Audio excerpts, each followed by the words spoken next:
What's up everyone, it's your boy Xmanny87 here, bringing you another Marvel Legends video, and what I have for you today is the Marvel Legends Vehicle Rider Series, the Unbeatable Squirrel Girl action figure review. Before I get into everything, if you could please leave a like rating on the video, it'll help show your support for my channel, I greatly appreciate it. Also, I want to give a big thank you to Todd Ortiz, aka Rectangular, for giving me the heads up when this was available online. Thank you so much, bro. And I want to dedicate this review to my wife because she loves Squirrel Girl, and it's funny because I did my top 10 Marvel Legends female of 2019 list, and my number one came out as Silver Sable, and you know, I said in that video she was my most wanted Marvel Legends female figure ever.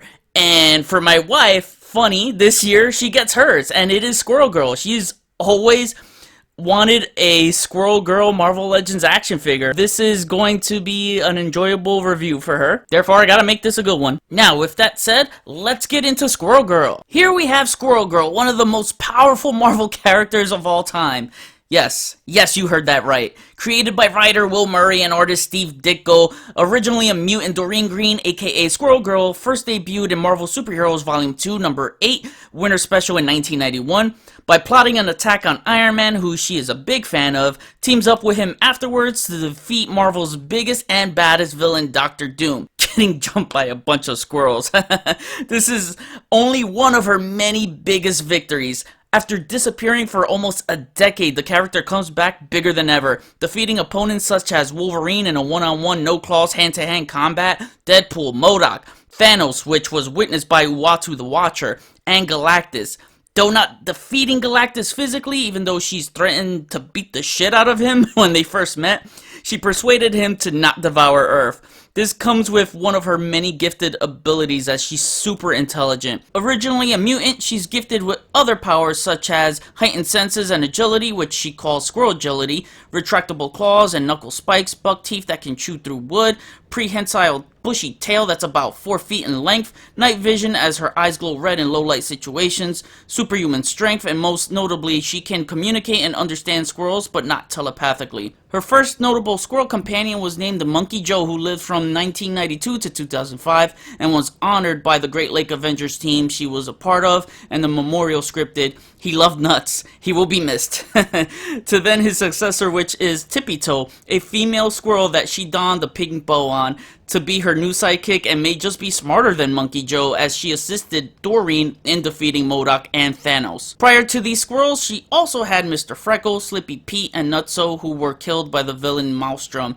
She's also had squirrel sidekicks in other mediums, such as Mr. Lieberman from the Ultimate Spider-Man cartoon series. Whether you love her or hate her, you can't take away the fact that she is one of Marvel's most powerful characters ever, and her popularity is reaching new heights of fandom around the world.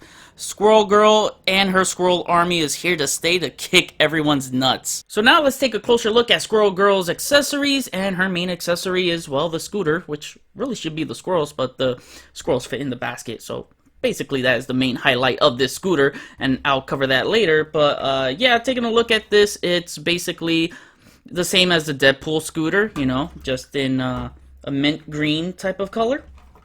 So it's a nice mint color. And just two different things about it. So it's the same exact sculpt.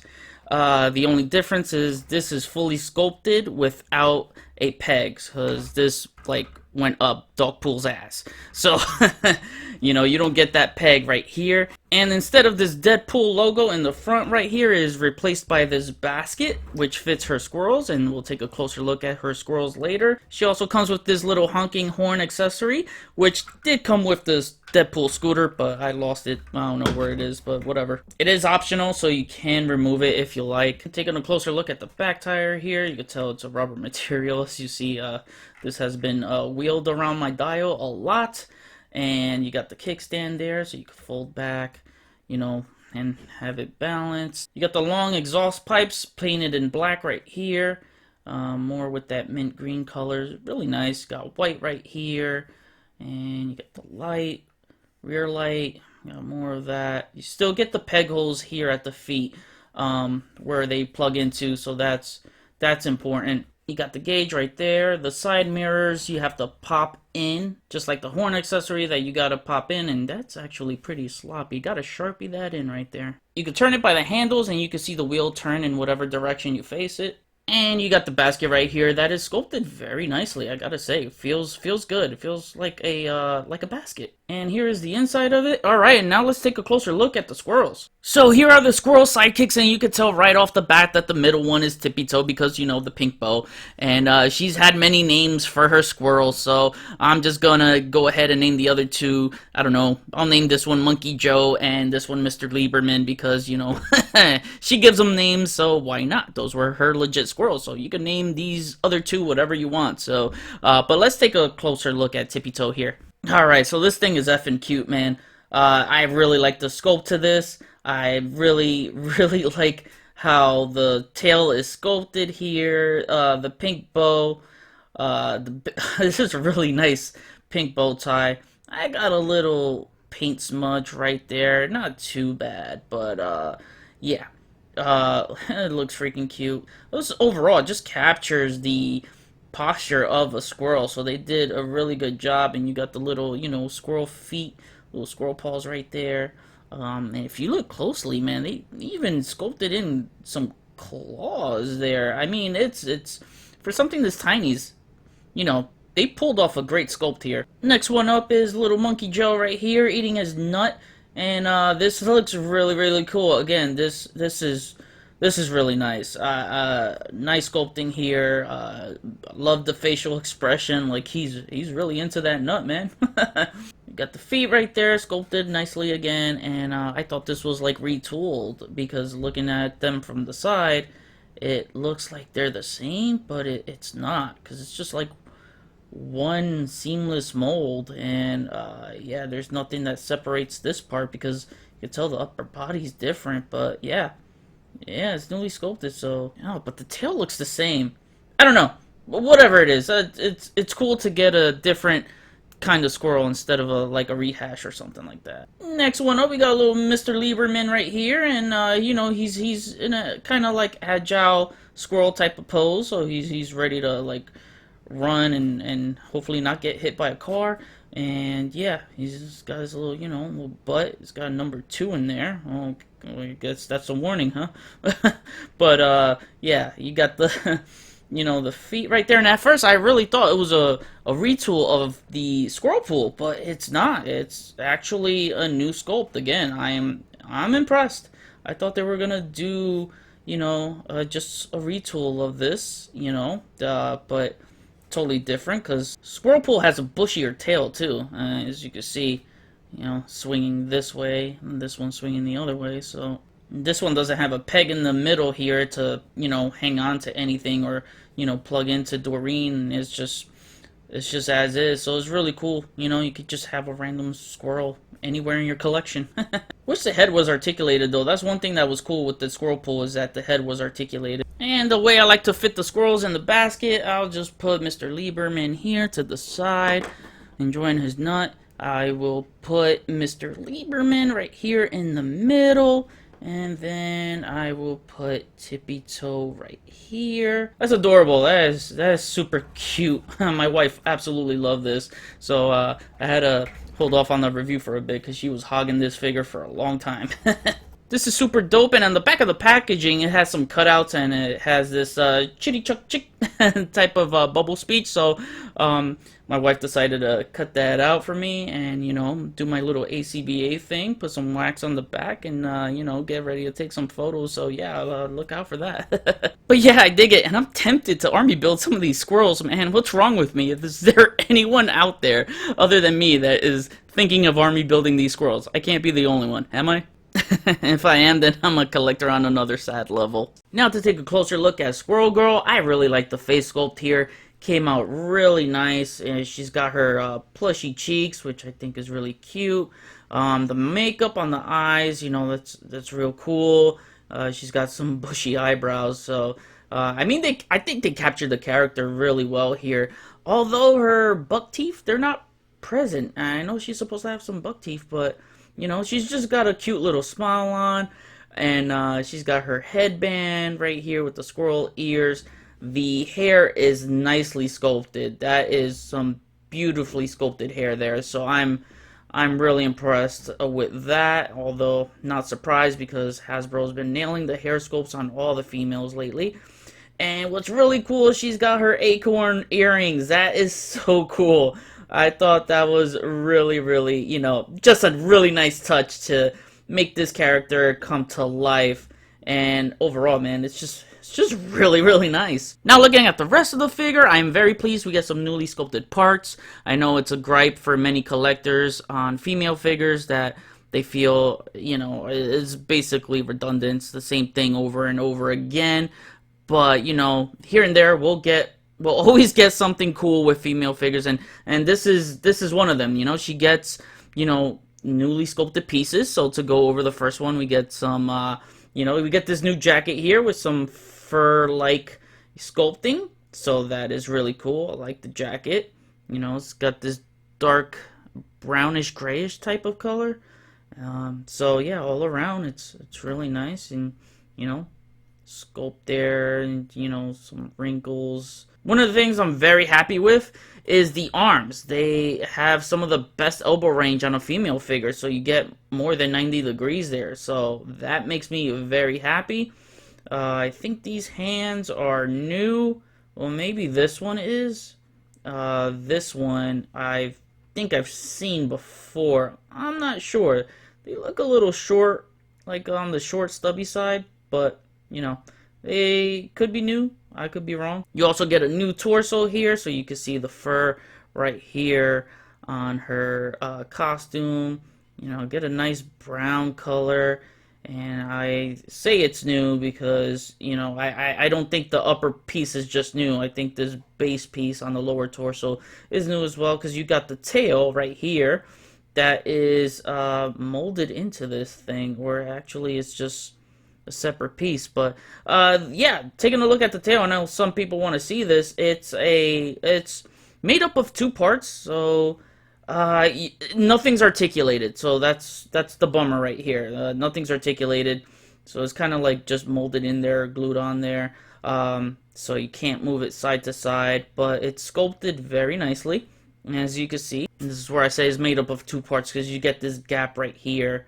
But you get nice sculpting throughout, man. So yeah, the bushy tail is not articulated and not removable, so you don't have to worry about this popping off or anything. Which, if they were gonna make it articulated, kind of wish we had an alternate option where her tail would be down to help stand the figure, because this is very top heavy. This tail just makes it very top heavy, so she will fall on you a couple of times when trying to get a vanilla pose or something out of her. So as you can see right now, she's standing straight as best as I can do it, but yeah, you'll get that a couple of times, and sometimes I have to have this figure leaning forward a bit, Yeah, it looks like she leans a little forward to get her standing, but with some patience, sometime you can definitely get her standing straight, leveled. She'll be good. Best way to keep her propped up, I would say, give her a good wide stance so, she can stay steady. And now take a look at the belt, another thing that's newly sculpted, and here's a look at her nutsacks. Seriously, that's what she calls her pouches, nutsacks. It's hilarious. Now coming down to the legs, I think the hips are newly sculpted. Got some wrinkles there, Squirrel girl butt. I don't know if you're into the furries, man, but if you're into it, well, you'll be happy with this. And then you got the fur piece right here is newly sculpted, which I thought was attached to the hips, and it's not. It's actually attached to the thigh. And I think these thighs are reused just with this fur piece attached to the thigh. So, interesting choice that they went with the thigh, but I totally understand. The legs are a nice painted gray color, and the knees could feel a little bit gummy, and that doesn't help with the tail because, being top heavy, this will give out on you a little bit. But you got some newly sculpted boots, more fur added on there. Get the design on the boots, so you get some texture there. Threads on the bottom of the boots and peg holes, because you'll need that to plug into the scooter, and I'll show you that now. Alright, so now I'm going to show you how to put her on the scooter, which can be a real pain in the ass, and there's something extremely annoying that I find about it. So once you get her in a sitting pose, you know, take advantage of the double jointed knees right there. So make sure they're both, you know, bended. Get her into a sitting position and plug her feet into the pegs on the scooter. So one thing, I understand why this figure's top heavy because of the bushy tail. It's really meant for her to sit in the scooter. But so it could sit flushly. So here's my thing, all right? She has open hands, and they can't grip on the handles as well as I want them to. So it can look a little awkward, you know. Let me bend in this elbow here. Straighten out the wrist. So it's not like she could get a full grip on it. It's just one of those things where it's gonna look like it's just resting on there. But yeah, definitely take advantage of the double jointed knees so that she looks like she's leaning towards the handles, because if you're just gonna sit her back there, she's not gonna reach those handles whatsoever. So I even tried, I don't know, I wish there was alternate hands for her, like actual gripping hands. I couldn't find any except Typhoid Mary off the top of my head, because she actually has, you know, a gripping hand. So if you swap the hands, it might look a little big, but you'll be able to at least have a grip on that handle, and maybe you can lean her back some more so she's sitting further. Nope, it just keeps separating. So yeah, some work needs to be done. Definitely you're gonna need some patience. But yeah, there we go. And then you can have her like waving high like she did in the promo shot. Just always make sure that her feet are planted onto that scooter. That is very important. With these resting hands, she might fall off the scooter, and you know how many times you try to attempt to get her to hold on to it. So again, it's just gonna be one of those things to, you know, be patient, balance, and see what I mean? Nothing to have her hold on to something, so you're gonna have to keep her leaning forward and do your best. If you could get her fingers curled onto the brake handles, then you know you'll probably be in a good position to keep her leaning forward. Then you can put the squirrels in her basket and you'll be good to go. And there you have it. There is Squirrel Girl. But honestly, the way they have it on the back of the cover is probably the best way to display her on your shelf. Is have her waving high and have the other hand attached to the handle. That's the way it'll look naturally. And again, see, she'll keep falling if you don't have it balanced. You know, that way her butt and her tail sits flush on the chair. Alright, now to cover articulation with Squirrel Girl, there might be some things that I point out that might let you down, so we'll just go over it. Her head moves that far up, which is not that bad. It moves down a good amount. Left, right, it does pivot and rocks around. Her arms move that far up, really good. Down, all around. She's got the shoulder swivel, elbow swivel, and they bend in more than 90 degrees, which is really good. That's a big highlight for me. And then the wrist swivels and the wrist hinges. The torso crunch only moves that far down, which hurts itself when trying to keep her steady on the scooter so she's not falling over the place. But it does move a good amount back. I just wish we had that same bend but forward. Booby swivel, and she does have the booby pivot and it rocks around. Her legs move that far apart, which we got more. She should have been able to do a full split for an agile character. It moves that far up and does not move. It does not move back. That's it, just straight down. Again, a bummer for an agile character. She should have been able to do a full frontward split. And then she has the leg thigh rocker The thigh swivel, double jointed knees, and oh, no heel to the butt, but heel to the tail. And again, the tail is not articulated whatsoever. It just bends in a little bit, so it's a little bit pliable on this part. But her tail is kind of squishy, if that counts. Would have been cool if this came like a flocked material, just to give it a more realistic feel, but hey, I'm cool with this. She swivels at the boot, her ankles move that far up, really good, moves down, and she's got all around ankle pivot. Alright, now for some comparisons, here is Squirrel Girl next to her trainers, Mockingbird and Hawkeye. Here she is next to Iron Man and last year's Rider series Deadpool. Here she is next to two of the biggest and baddest Marvel villains she's defeated, Thanos and Doctor Doom, because you know, Squirrel Girl's a G, man. Here she is next to another villain she defeated, MODOK. And here's a look at all the Marvel Legends squirrels ever made. Alright, everyone, and now to wrap things up for my final rating, I'm gonna go pretty high with this one, despite my gripes. I'm going with a 9 out of 10. I think by the end of this year, she's going to be one of the top best Legends female figures to be offered this year. Hell, she's already a great figure. I mean, she's always been one of the females I've always wanted most in Legends form, so it's cool to check off another one off my wish list. Not the costume I wanted to see first in a Squirrel Girl figure. I prefer the one you see on the image I have displayed here, but I get it as this is now her most recognized look lately these past few years. Some may be upset that she's not chunky or thick enough, but that to me all depends on the artist's depiction. She's been drawn in different sizes, but I'm still happy they went this route. The chunky one they made just looks too ugly and animated looking that I don't think it just wouldn't translate well into Legends in my opinion. Like, I like that she looks like an actual person. I understand why they made her come with a vehicle, because with that bushy tail, it is very top heavy, as she'll mostly be displayed with the scooter on most collectors' shelves to avoid the nightmare domino earthquake of figures falling. Glad she comes with multiple squirrels so you can have a little squirrel army right away. Even though you're not gonna get super articulated poses out of her, which is unfortunate for an agile character, but at least the sculpting and accessories, they make up for that. I mean, she's a great looking figure. She's just from head to toe, overall, just a great, amazing looking piece. And when you look at someone's shelves, you'll immediately tell, like, yeah, that's Squirrel Girl right there. So I think Hasbro executed the look of this character beautifully. So that was my review. Please drop a like rating on the video, comment, we'll chat about it. Follow me on Instagram if you haven't already. Link is in the description below. Get your Marvel Legends figures at Big Bad Toy Store. Link is in the description below. Share and subscribe if you're new. Enjoy the pics at the end of the video. See you on the next review. Peace, peace.